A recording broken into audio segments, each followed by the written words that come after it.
Hello, I'm Jonathan Bowman-Perks, and welcome back to another of my favourite times of the week on inspiring leadership and the inspiring leaders I've interviewed in these challenging times. Also, some of the reading I've been doing and some of the quotes which might be helpful to you. Jim Richardson, I enjoyed his interview very much, and a couple I took away from him. One of his quotes was, "Bad news never gets better with age." The other one is think about finances. Many people think about short-term savings, they cut everything, but actually think of near cash and far cash, because if you buy cheap, you buy twice. And as Oscar Wilde says, avoid knowing the price of everything, yet the value of nothing. So think about value as well as price when you're making some tough decisions. He also said, build in spare capacity and recovery time and holidays. I'm finding the people I'm working with, we're now at month 3, and this is just the early chapter of the crisis and the pandemic and the economic impact of it. It's going to be going on for months, if not years. So you've got to pace yourself.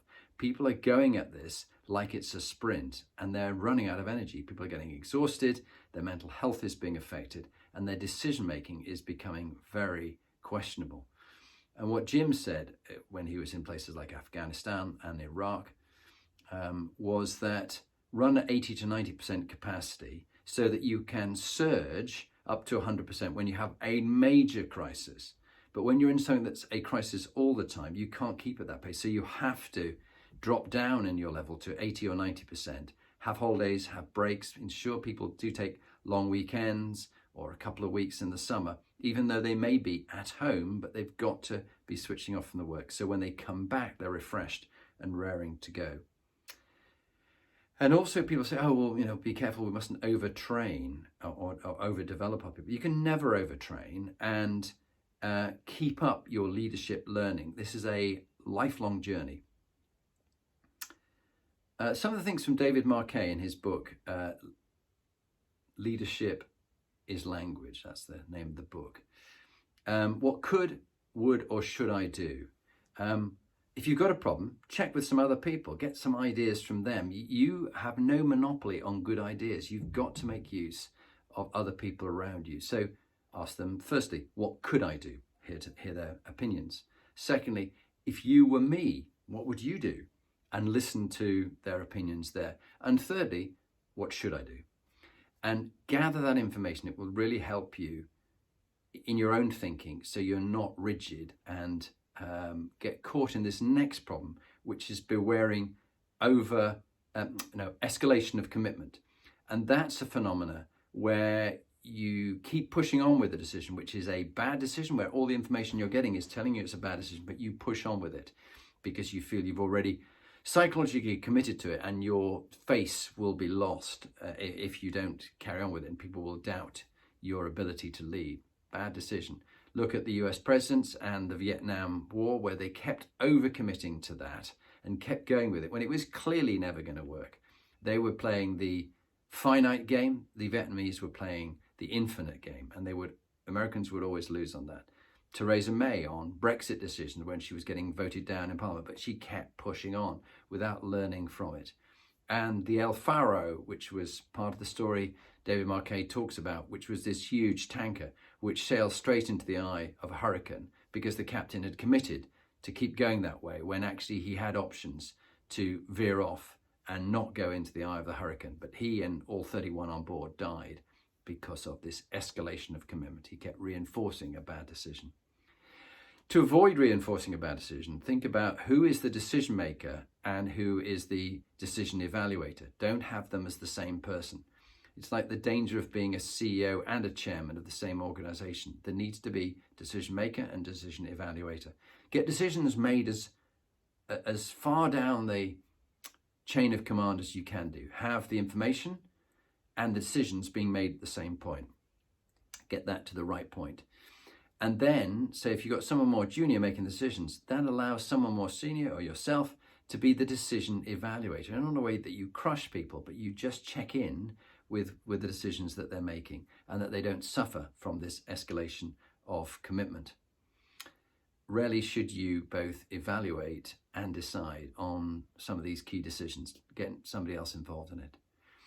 Another thing David Marquet talks about is intent. It's really clear that you're clear on your intent, the outcome that you want. Let them get on with the actual execution of it and check what their intent is. Hear back from them. Have a decision point. Have a break point when you can review it.